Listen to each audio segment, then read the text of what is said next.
सोचिए, यहाँ पर 6 तो कहीं पे 9, इससे पहले कहीं पे उससे भी ज्यादा।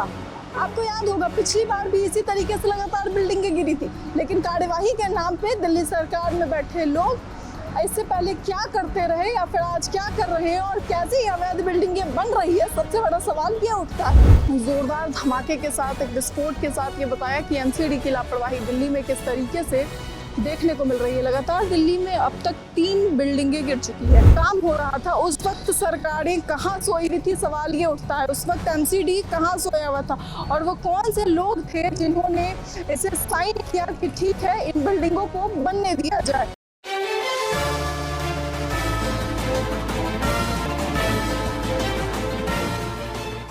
साकेत में मौजूद हैं और साकेत में जहां 2 दिनों पहले यहां पे बिल्डिंग गिरने का मामला सामने आया था, 6 मंजिल की बिल्डिंग जब गिरी थी तो एमसीडी की लापरवाही साफ तौर पे नजर आई थी। अब तक इस बिल्डिंग के मालिक को गिरफ्तार किया गया है और जो बिल्डर और ठेकेदार है उनकी अब तक कोई पता नहीं है। हालांकि यहाँ पे आप पीछे तस्वीरों में देख सकते हैं लगातार क्रेन जो है वो अंदर गाड़ियां आ रही है। इस वक्त एसडीएम भी जो है मौजूद हैं और यहाँ पर जिस तरीके से लगातार पुलिस बल तैनात है, सुरक्षा कर्मी तैनात है, एक बार तस्वीरों में दिखाइए किस तरीके से यहाँ पे जो है आपको गली के बाहर भी जो है पुलिसकर्मी नजर आ रहे होंगे। महिला पुलिसकर्मी, पुरुष पुलिसकर्मी दोनों ही यहाँ पे मौजूद है। हालांकि अंदर जो है यहाँ पे अभी जितने भी गाड़ियाँ हैं, देखिए लगातार जो है वो क्रेन से यहाँ पे जितना भी मलबा ढोने का काम है वो किया जा रहा है। यहाँ पे जो है ट्रक्स लगाई गई हैं ताकि यहाँ से जितने भी मलबे हैं उठाए जा सके। 6 मंजिल की इमारत जब ये गिरी थी तब हादसे ने चारों ओर जो है वो एक जोरदार धमाके के साथ, एक विस्फोट के साथ ये बताया कि एमसीडी की लापरवाही दिल्ली में किस तरीके से देखने को मिल रही है। लगातार दिल्ली में अब तक 3 बिल्डिंगें गिर चुकी है।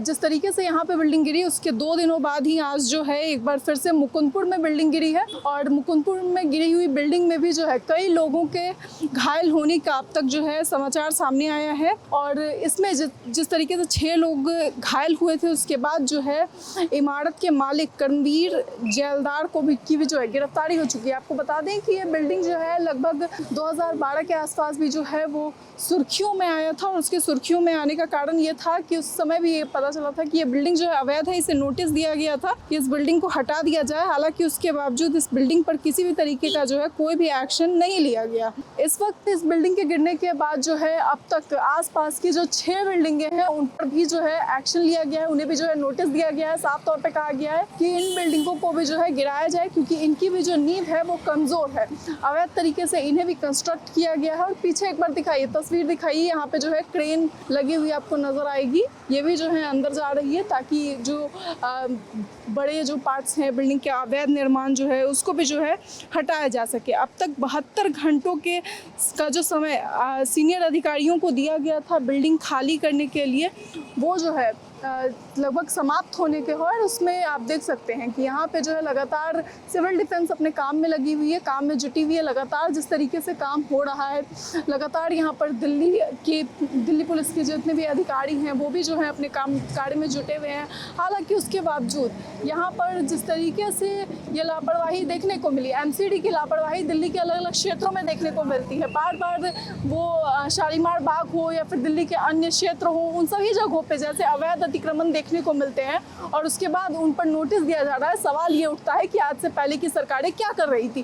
क्या इन सरकारों में जब बिल्डिंगें गिरती थी उस समय ध्यान नहीं दिया जाता था कि आसपास की जो बिल्डिंगें हैं उसमें भी किस तरीके से नींव कमजोर है या फिर मजबूत है या फिर वो अवैध है या सही तरीके से बनाए गए हैं? क्या इससे पहले नहीं पता चलता था कि बिल्डिंग का जो कंस्ट्रक्शन है वो सही तरीके से किया गया है या नहीं किया गया है? क्योंकि अब जब बिल्डिंगें गिर रही है तो सरकारें जाग रही है। इससे पहले सरकार कहाँ सो रही थी जब इस तरीके की अवैध जितनी भी बिल्डिंगें हैं वो सारी बनाई जा रही थी? इमारतें जब 6-6 मंजिला, 4-4 मंजिला, बहु मंजिला इमारतें जब दिल्ली में बन रही थी और पूरी तरीके से अवैध तरीके से जो है इसमें काम हो रहा था, उस वक्त सरकारें कहाँ सोई हुई थी? सवाल ये उठता है। उस वक्त एमसीडी कहाँ सोया हुआ था और वो कौन से लोग थे जिन्होंने इसे साइन किया कि ठीक है इन बिल्डिंगों को बनने दिया जाए? जिस वक्त इसे घूस लेकर या रिश्वत लेकर जब सिस्टम में बैठे लोग बनने दे रहे थे, आखिर उस वक्त ये लोग कहाँ थे? बिल्डिंग का जब कंस्ट्रक्शन हो रहा था उस वक्त बिल्डर ने जब ये सब कुछ बनाया पूरी तरीके से अवैध प्रक्रिया चली तो आखिर वो कौन से लोग थे जिन्होंने रिश्वत खा करके इस बिल्डिंग को बनाया और रिश्वत लेकर जो है लोगों के जीवन के साथ खिलवाड़ किया गया, मजाक किया गया और साफ तौर पे जो है लोगों की जान को जान न समझते हुए पैसे लेकर के इस पूरे कार्य को कराया गया। ये जो 6 बिल्डिंगें आसपास में नोटिस जिन पर अब लगाया गया है, क्या इससे पहले वो बिल्डिंगें अवैध नहीं थी? एक बिल्डिंग गिरने के बाद 6 लोगों की जान पर आफत आने के बाद ही ये बिल्डिंगें जो है वो अवैध घोषित की गई।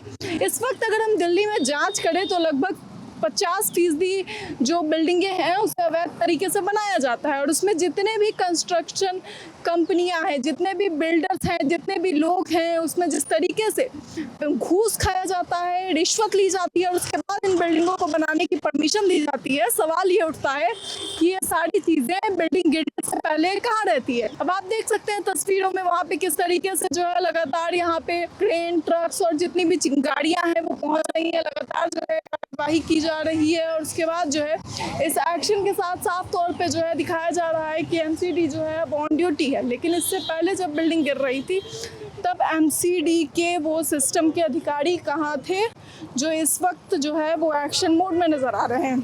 उस वक्त एमसीडी के लोग कहाँ थे जो इस वक्त यहाँ पे आप देख सकते हैं कि किस तरीके से जो है इसे खाली करने का काम किया जा रहा है मलबे को, लेकिन उस वक्त एमसीडी के लोग जो हैं वो कहाँ थे जब ये सारी अवैध निर्माण हो रहा था और आज भी होता है?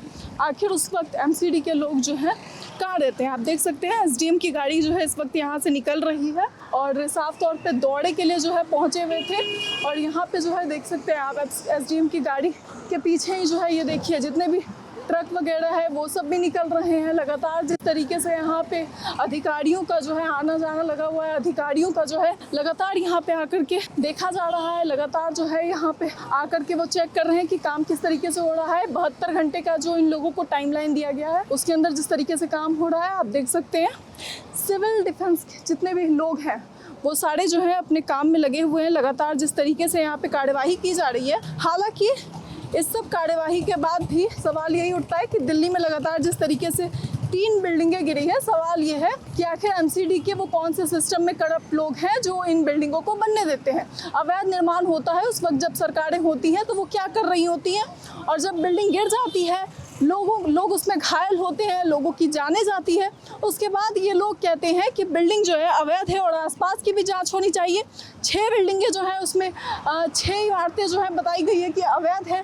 तो आखिरकार इससे पहले ये जांच क्यों नहीं हुई थी और एमसीडी ने इन सब चीज़ों पर कार्यवाही क्यों नहीं की थी? क्या एमसीडी के उन सिस्टम के लोगों को पर भी कार्यवाही नहीं होनी चाहिए जो इस बिल्डिंग के बनने के वक्त जो है सिस्टम में बैठे हुए थे और उन्होंने इस बिल्डिंग को साइन किया था, इसे पास किया था? क्या उन लोगों पे भी कार्यवाही नहीं होनी चाहिए? एमसीडी के वो सारे अधिकारी या फिर वो सभी अधिकारी जिनके पास इस बिल्डिंग को पास करने के लिए पेपर्स गए होंगे और उन्होंने साइन किया एक अवैध बिल्डिंग को, क्या उन लोगों पर भी कार्यवाही नहीं होनी चाहिए? क्या आज जो है अचानक से सरकार जागती है और 4-5 बिल्डिंगें जो हैं आसपास की वो भी अवैध निकलती हैं? सोचिए, यहाँ पर 6 तो कहीं पे 9, इससे पहले कहीं पे उससे भी ज़्यादा। आपको याद होगा पिछली बार भी इसी तरीके से लगातार बिल्डिंगें गिरी थी, लेकिन कार्यवाही के नाम पे दिल्ली सरकार में बैठे लोग इससे पहले क्या करते रहे या फिर आज क्या कर रहे हैं और कैसी अवैध बिल्डिंगें बन रही है, सबसे बड़ा सवाल ये उठता है। इस अवैध निर्माण पर किसकी जिम्मेदारी बनती है और कौन जिम्मेदारी लेने को तैयार है? क्या जान जाने के बाद इसकी जिम्मेदारी ली जाएगी या केवल ये कह के छोड़ दिया जाएगा कि ठीक है बिल्डिंग अवैध थी और हम ठेकेदारों को पकड़ रहे हैं? लेकिन ठेकेदारों से पहले उन लोगों को भी पकड़ना चाहिए जिन्होंने इस बिल्डिंग को बनने के लिए जो है परमिशन दी। अब दिखाइए वहाँ पे जो है सामने वाली जो आपको बिल्डिंग नजर आ रही होगी, ये 4 मंजिला जो इमारत है वहाँ पर भी जो है नोटिस लगी हुई है और एक बार जूम करके दिखाइए किस तरीके से जो है